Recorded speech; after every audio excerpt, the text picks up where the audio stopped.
Hey guys, this is the second episode of Tensorflow, and today we're just going to be correcting this code, like making it actually runnable. So I discovered a few quirks about C++ in the process, and I'll tell you about them while we try to refactor this code and try to build up the functionality of the backward prop. Uh, as we had discussed earlier. So anyway, uh, so this was where we left it. So I just want to clean up the useless stuff for now. Like, let's clean up operations and tensor. This might be too small for you guys to see, so let me just increase the font size. I think that's better, right? So let's remove this. Remove all this. Right. Let's just okay. What else can we remove? Let's remove the add operation. Let's just talk about the multiply operation and a float tensor for now. Okay. So yeah, there you have it. So let's, instead of the gradient object, let's just call it a float for now. Okay. Float tensor operations. This okay, just call it this. Okay. So what's the problem here? Let's debug it. So a lot of red signs here, but the main problem with this is right. Let's try to just refactor this code. Let's just call this float tensor. We won't declare stuff on the heap.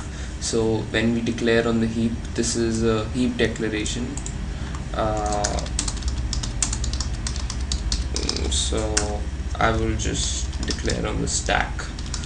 I don't know why exactly it's better, but I think it has something to do with you don't have to call delete manually when delete one, because if you declare on the heap, even after your function ends, this variable is still going to be filled in the memory, so it's not going to get freed. But if you declare on the stack, so when you encounter this the end of the function, this automatically gets cleared, which is what you want.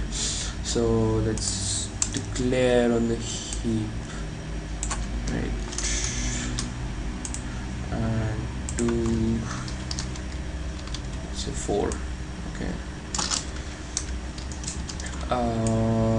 And we want just 3 is equal to 1 into 2. First let's just try to see out 3 right. We just want 8 right here. Just try to keep things simple. Okay,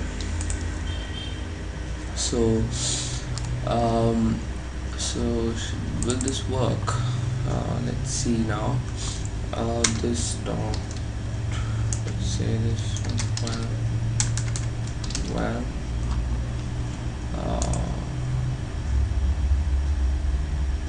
okay, we have to return a new something.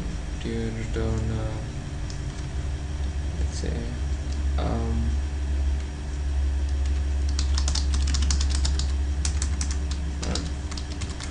float tensor, this dot 12 into 2.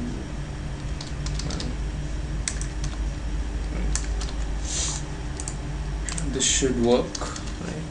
So this is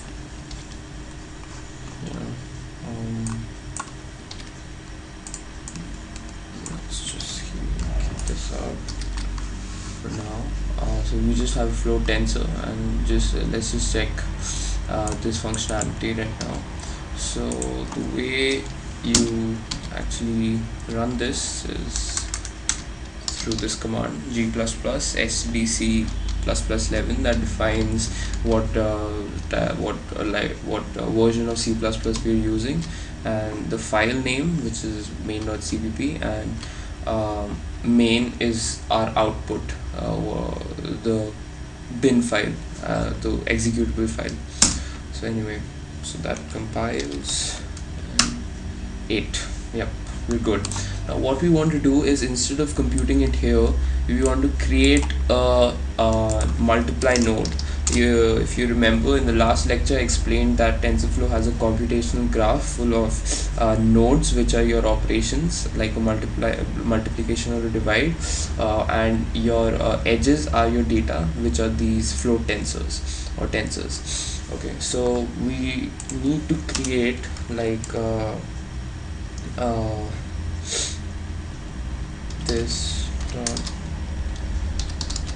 front op, let's call it front operation, is equal to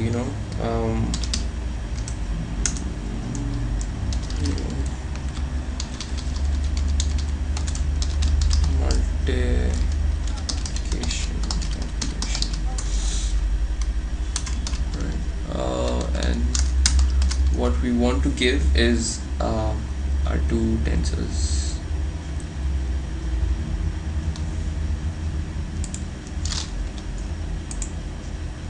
T1 and T2. So this, and we want to give percentage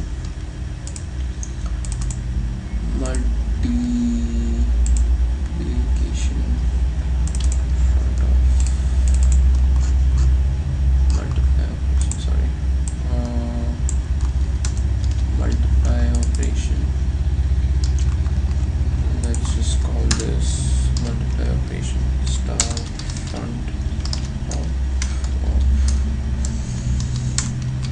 Yeah, this should do it. And let's uncomment this and we have float tensors. So we have the address of each, not we don't want to create a copy, so we'll have the address, and then let's just call a constructor, which would be multiply operation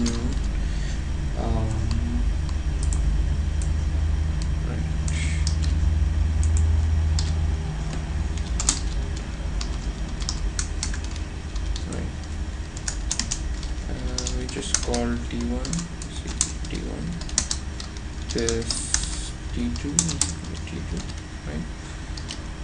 This looks good, doesn't it? Just comment that out for now, and just let's we want to return a new float tensor, which multiplies this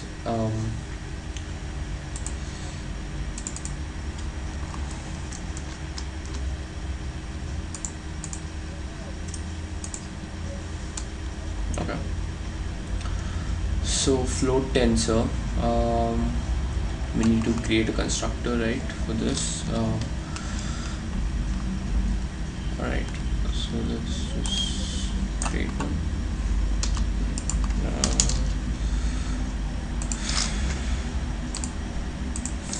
Float one, and we want to multiply operation op. This one, then this front op we can go up, right? That's what we want, isn't it? Now, why are we so why are we getting this error? This error is basically is happening because we're defining float tensor after multiply operation. So when the compiler compiles, it has no knowledge, because it goes from a top to bottom, right? A top to bottom way as it compiles it. So until here, when it reaches line 23, it has no knowledge of something called float tensor, so it assumes that it's an error. So to remove this error, we can just say float tensor, right? And it should go away, but return value type does not match the function type. Okay, so what's happening here is that it's, even though we have defined the class here, we haven't defined the constructor, right? So what we'll have to do here is actually declare the function operations. We need to declare our definitions, right? So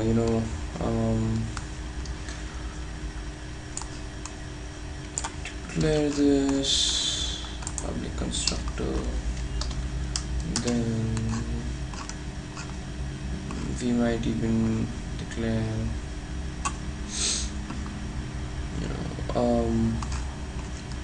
what else is there? Compute. Let's declare a compute. Void compute. Let's declare a backward here. Sorry, what am I doing? Float tensor. We'll just declare like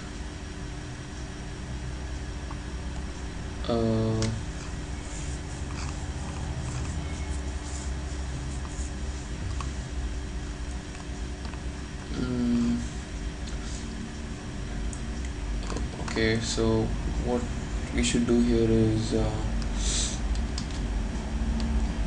backward, right? Return value does not match the function type. Return float tensor does not match the function type.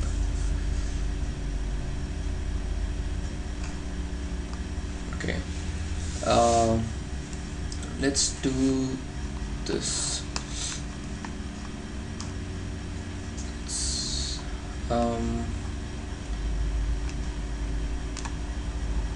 Okay, let's do something like this.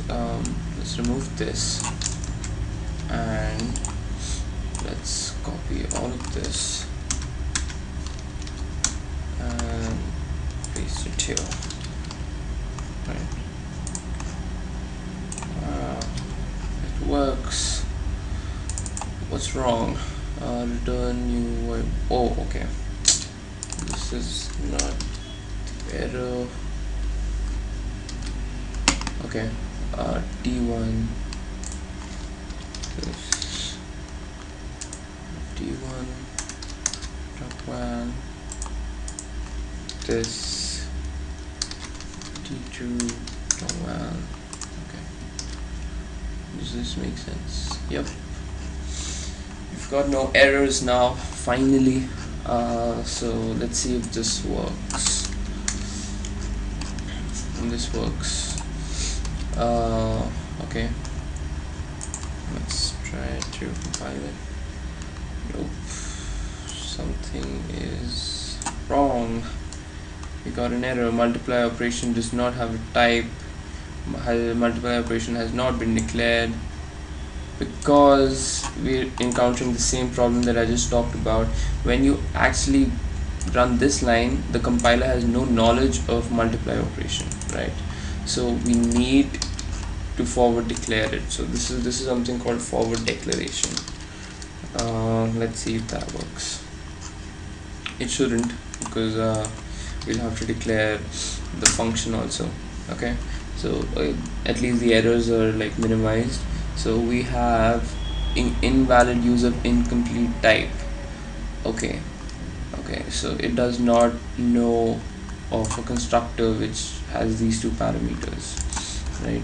So we need to tell it.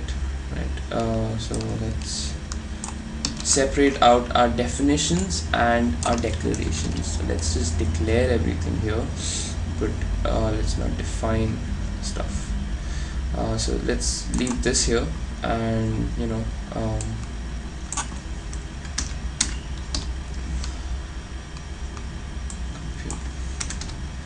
and so the way you do this, the way you separate out definitions and declarations is very simple.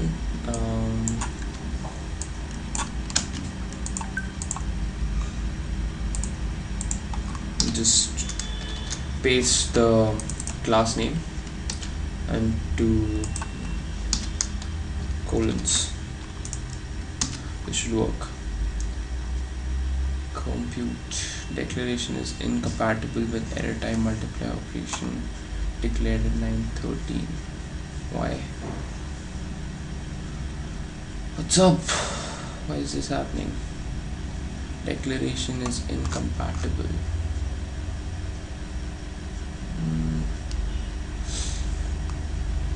That's weird.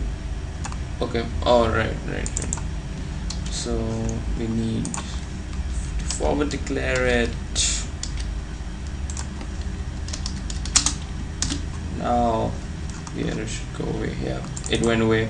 So it did not know what float tensor is, because we've defined it here saying something called float tensor, but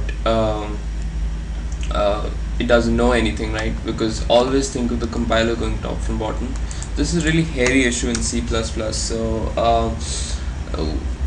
if I find like a foolproof way of coding without coming across this cyclic dependency thing where each class depends on the other class's object, so I'll definitely address that.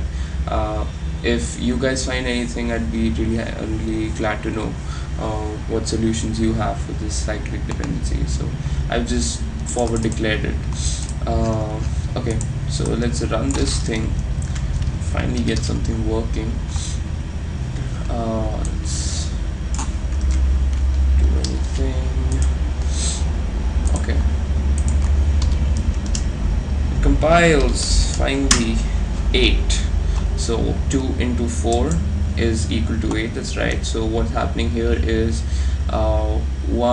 we overloading the operation right here. So what happens is it creates a new multiply operation node, which comes here, just creates it, right? And then it returns a float tensor. This should actually be done in compute, right? Okay, return this front of compute.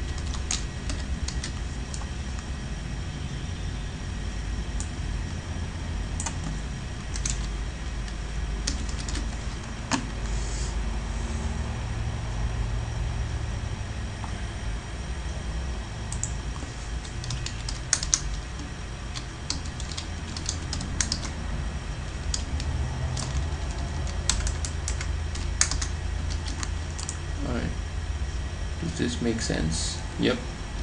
Let's run again. 8. So what's happening is we create the new front operation, which is a multiply operation node, and then we just compute whatever value and just front prop. So you can think of this as, forward propagation. It's like every we overload the operations, we then create the operation node, and we just call compute on this node, and that will give you the value of the computation, right? So let's try to code up our backward propagation now, and we'll arrive on an error I find really interesting, and I still haven't found the solution for that, but we'll address that next lecture. But let's get to that point where we get the interesting error. So anyway, let's code up backward propagation. So what we want to do is we want to call 3.backward and 3.backward, and then compute our gradients. So let's do that. Let's say void backward flow grad. Let's call this dot grad equal to grad, right? We've done this before. And then let's call this if this dot front of is not equal back off is not equal to null, right? So the backup is the backward is the node through which the tensor flowed out of. Okay, so similarly to this, we'll have another thing here.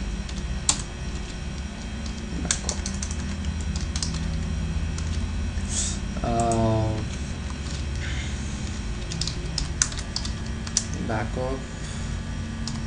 Backward. Let's go backward and we send him this gradient through this. Okay. So we need to set this back off, right? So for that we need we'll actually change this. This should be back propagating. So when you create the tensor, you send it from the back the operation that happens before this tensor is created, right? So this should actually be back prop, and we're actually saying what front of is when we're actually doing the operation. My bad. So this gets created in this. This gets created as this, right? When you're actually computing, you create a new tensor and you send in your address, this the multiply operation nodes address, and this happens like that. Back off. Sorry, let's come back off. So this is done. So we call this backward. We need to define what happens here though. So let's define that. So one thing I want to just pinpoint, this is the error that I'm facing. So if we just do like a t1 dot val, right, or like t1 dot val, and so we have a 3, right, and let's just say backward here. Let's see what happens when I compile this. 2. Okay, that's weird. Okay, all right, and let's say we have this grad, right? Let's say we go even more backwards. This dot t1 dan backward. Let's say grad into this t2 dash.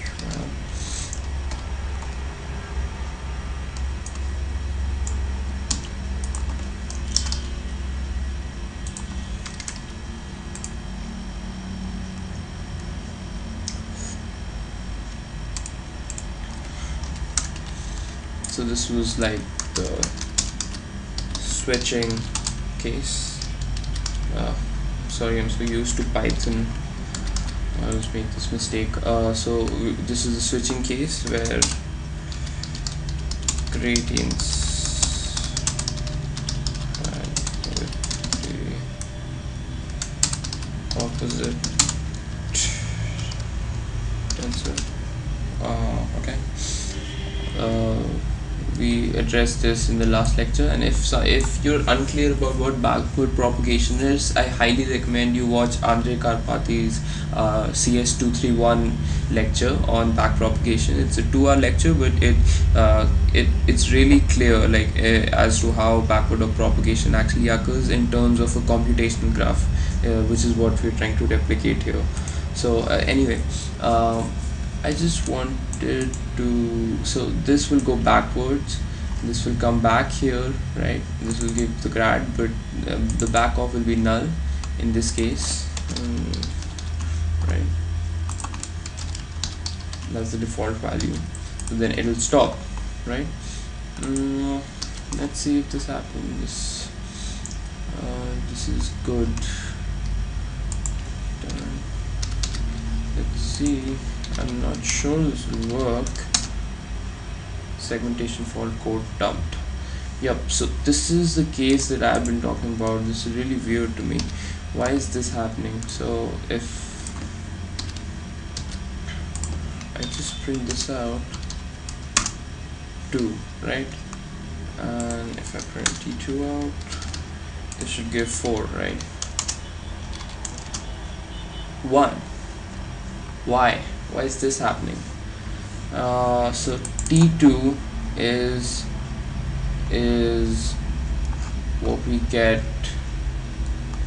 here, right? Multiply operation, and we create it right here. So this is okay, this is 2, but when we multiply it with 2, which has a value of 4, we give it, alright, maybe we should be sending like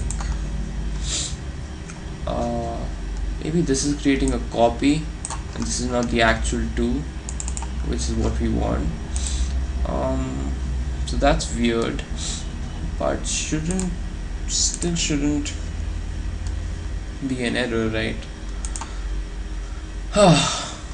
Okay.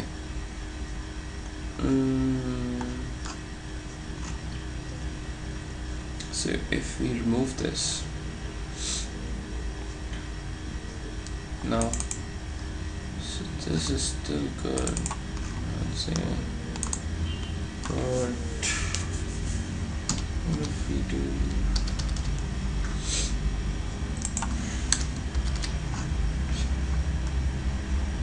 operation matches these operands? Let's say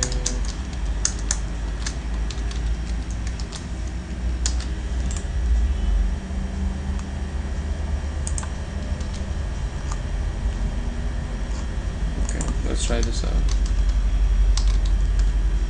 4. Alright, we're getting a right answer in this case. So the problem was with this. Okay, that kind of makes sense because we were passing by value. So this when we arrived here, and this was just a float tensor, we were creating a copy, and we were so we did not have the reference of the true node. So when we're back propagating through it, we're actually accessing this copy, and maybe that resulted in, you know, something that we did not want. So let's try to run this again. So what should happen is grad into this pseudo value, this term, this should go backwards. This should come here if back off is not equal to none. Alright.